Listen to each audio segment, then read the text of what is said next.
Hello friends, Heidi here from Rain Country. God is good all the time. And I'm here today for an update on the vacuum chamber. Now you might have seen the video that we put out just recently, and I'll go ahead and link to it in the description box below.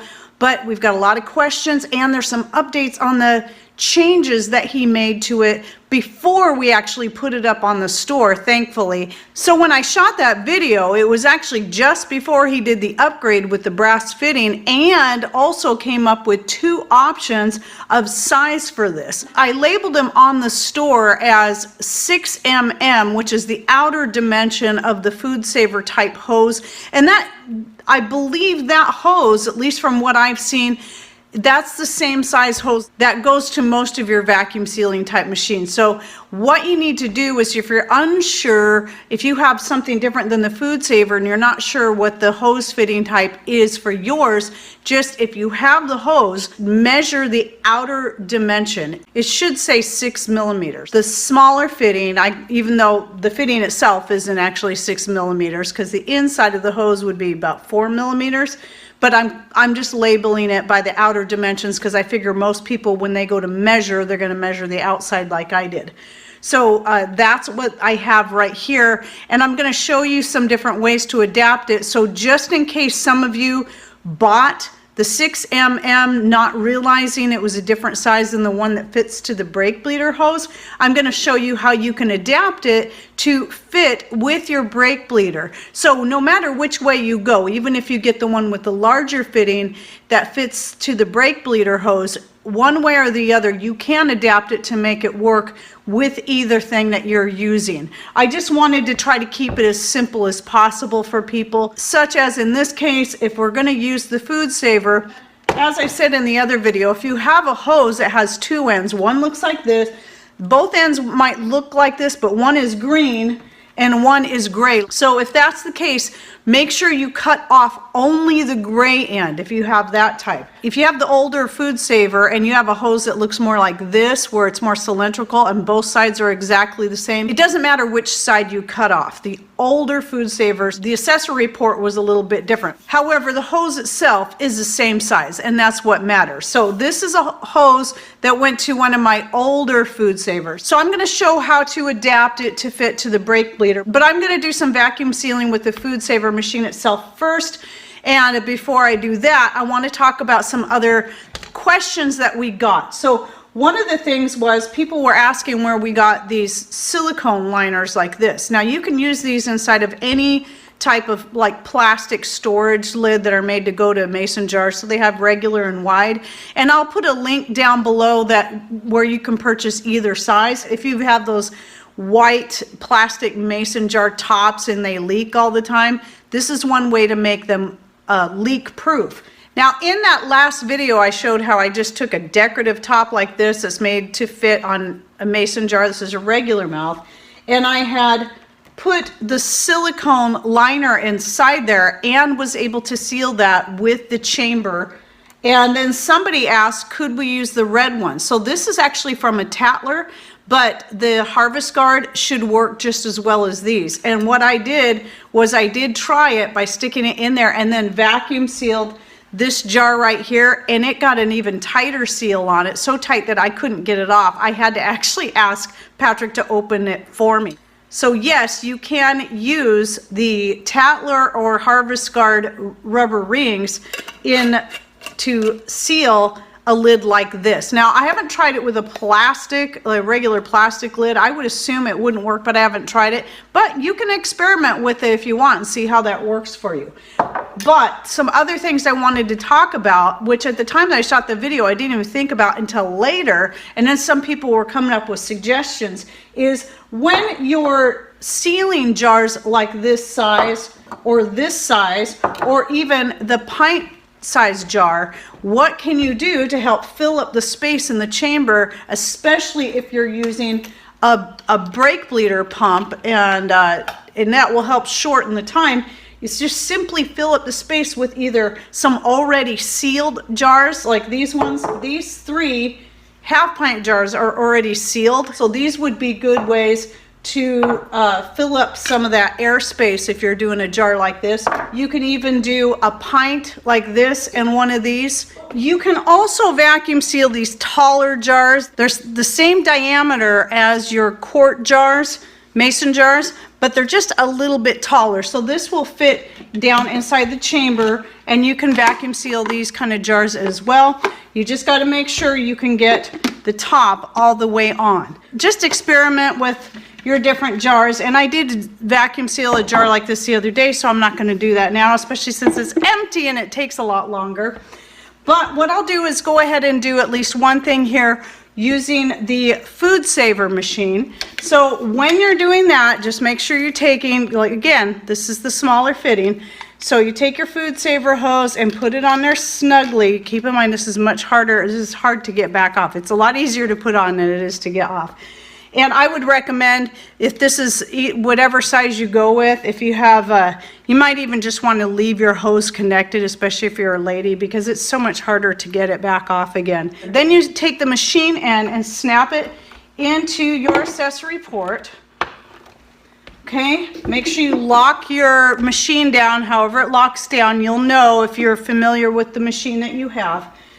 And let's go ahead and try, I haven't sealed this yet, so let's go ahead and try this pint-sized jar, and it's empty. And I'll go ahead and just leave this one sealed. And as you can see, I did put the band on, but I don't put the band on really tightly. So as I said in the other video, just fingertip tight, very, not super loose, but tight enough that will hold that lid in there, loose enough that it will be able to give space for the air to be removed from the jar.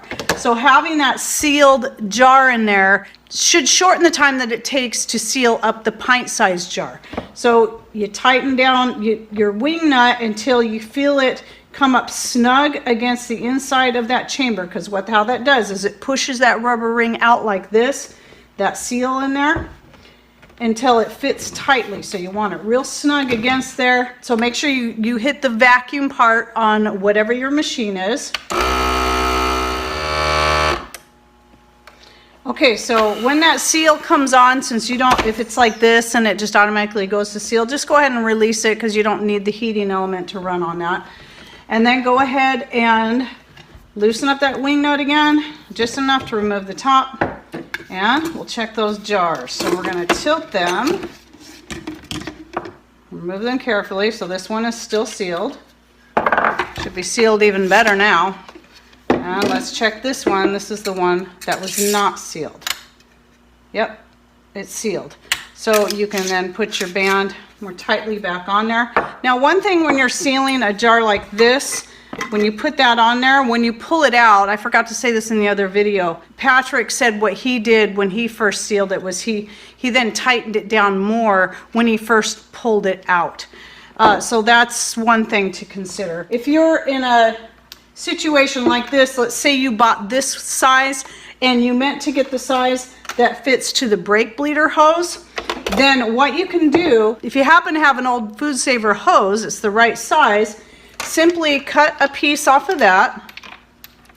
Okay, it can just be a short piece.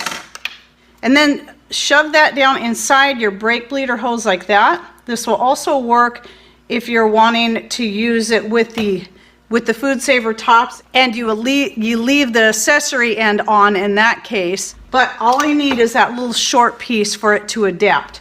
And then you're going to put that end onto your chamber. Again, shoving it on there snug. Yes, it's going to be a pain to pull it back off again, but if it's something you want to leave on there permanently, you won't have to worry about it, and then you don't have to worry about stretching your hoses out. And one question I want to answer now before I forget is one or two people asked if they could just get 2 ports. You could, but Patrick's putting these on in such a way for them to be more permanent. But even if he didn't, if we were to sell you the second port, I mean the size here where it goes into the chamber is the same, but the problem is the constant screwing and unscrewing and screwing and unscrewing will cause it to lose a good tight fitting around here, and you probably won't be able to get a good seal on your jars if you do that. So it's better to just stick with one size and find ways to adapt the port to fit your needs. Now another idea somebody had to fill up the space is inside of the chamber, you would put enough marbles or BBs or something like that to take up some of that airspace. And then you would set your jar down in there like that, or you can pour them over the top of the jar. All right, now that I have the brake bleeder pump all adapted to fit to the chamber with the smaller port, I'm gonna go ahead and seal up some dandelion flowers in this 1/2 pint jar right here. So I put a lid on. Oh, and the other question I get asked quite a bit is, can you reuse lids for vacuum sealing? Well, normally that's usually all I ever do. I save all my metal lids that I've already used for canning, whether it be pressure canning or water bath canning, and then those are the ones that I use. As you can see here, a lot of these have writing on them that I haven't scrubbed off yet. I'll take them off with, I don't scrub it off when I'm cleaning the lids because I don't want to scratch up the top of the lid. I'll then just spray some rubbing alcohol on there and then wipe it off with a dry cloth, and that comes off really well that way, and then I can reuse them again and again. So this one was one that was used to can something, and then the last thing it had was dried mangoes from 2019. So anyway, now you put your band on there again, just fingertip tight.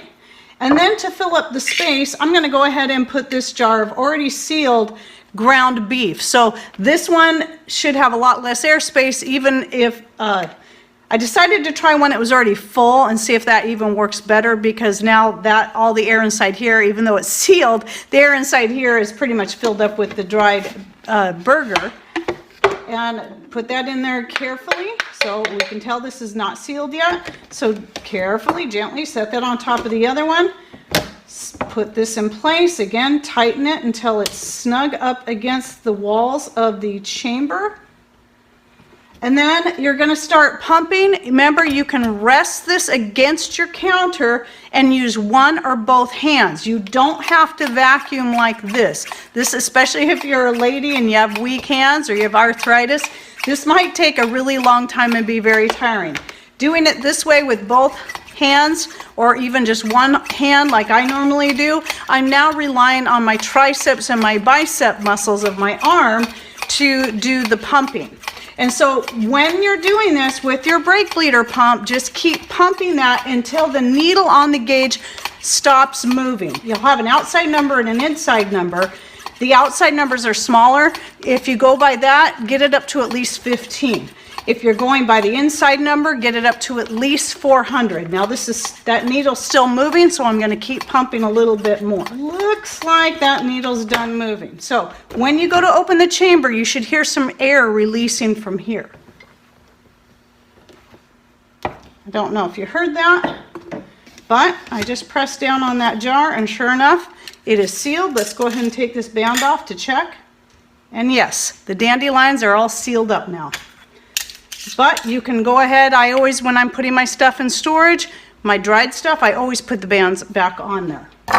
Now obviously when you're using a Food Saver top, you don't put the band on there. I put the band on after I seal it with a Food Saver top though. Now Patrick was just in here and showed me some easier ways. He says that he doesn't think you need to go past the first barb when you go to put that hose on there. So that, as long as you can get a good seal right there, then you don't need to push it on as far as I was doing it. So just try it out and see where, you know, if it's not pulling the air like it should, or it's pulling air through here and it shouldn't, then go ahead and push it on a little bit farther. But he's right. I mean, that first barb should be tight enough against the inside of the hose that you shouldn't be sucking any air through this hose like that. And then the easiest way to take it back off is to move it in a circular fashion like this as you're gently pulling, and then it comes off a lot easier. So I'm glad he came in here and showed me that little trick.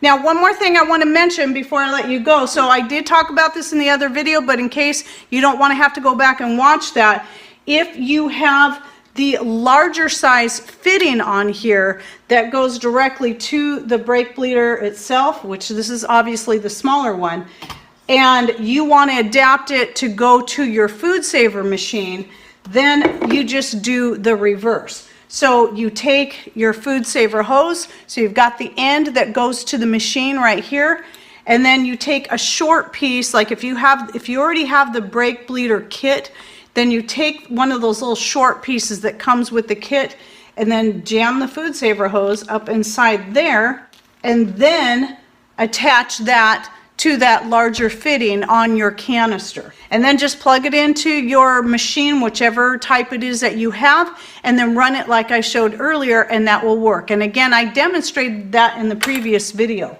Oh yes, and the other question is, will Patrick do a video showing how to make it? Yes, he will eventually get to it. Usually what happens is when he comes up with an idea, he shoots a video on how to make it. And then from that, people say, well, can you make it and put it up on your store? Oh, okay, that's what happened with the colloidal silver generators. And that's also what happened with my skirts. I showed people how to make their own skirt, and then I had people start emailing me say, oh, I want to buy a skirt from you, and I didn't really expect that. So then, yeah, so that became one of our sellers. So yes, he can do a video on that, but you can sort of see some of the parts that are used here. But eventually we'll get that video out. So what happened here was people went right to asking us, so can you make something like that and sell it? And then he saw Steve Payne's video that we mentioned before, and I'll also link to that down below because he does show how he made his, and so I can link to that one and you can check out his video. But anyway, so working off his idea and coming up with his own modifications, he came up with this design so he could put it up on the store. And once we kind of get caught up on some of that stuff, then he can shoot a video and we'll try to get that out for those of you who would rather just make your own, or maybe you're out of the country and trying to purchase and pay the higher shipping fees it takes to get there. You might be better off making your own if you have all the right equipment to tap the hole and all that needs to go in there, and the so on and so forth. Okay, well, anyway, I hope that helps. Again, if you have any more questions, go ahead and put them down below, or any more suggestions on good ways to fill up the space. And I keep learning more about it the more I use it, and ways to just make it more efficient. But it really is a very useful chamber, and especially for those who are unable to find those food saver tops because they keep going in and out of stock, or people have had their orders canceled on them that thought they finally were able to get some. And even though we go out of stock on these, as long as we have the interest and we can keep getting the parts, we'll keep making them and putting them up on our store. So, all right, well, I hope you found that helpful. Thanks for watching. Take care, and God bless.